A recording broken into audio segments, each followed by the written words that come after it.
અને આ Tata chemicals company ત્યાં આસપાસના વિસ્તારોમાં એટલું બધું એર અને વોટર પોલ્યુશન કર્યું છે કે આ આસપાસના 25 ગામોમાં રહેવા લાયક લોકો રહ્યા નથી, જીવી શકે એમ નથી.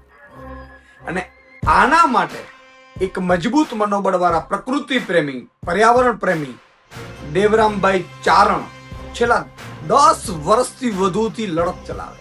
પણ દેવરામભાઈ ત્યાંના નેતાઓની જેમ કંપનીઓના દલાલો ન બન્યા. દેવરામભાઈએ ત્યાંના નેતાઓની જેમ કંપનીઓના કોન્ટ્રાક્ટર ન બન્યા.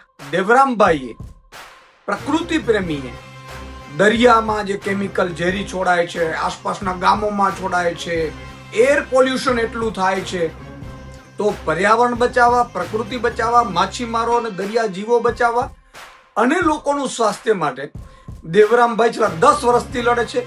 4 મહિના પહેલા જીપીસીબીના અધિકારીઓ સાથે પોતે દરિયામાં ઉતરતા હતા. એનો વિડીયો આપણે જોયો હશે.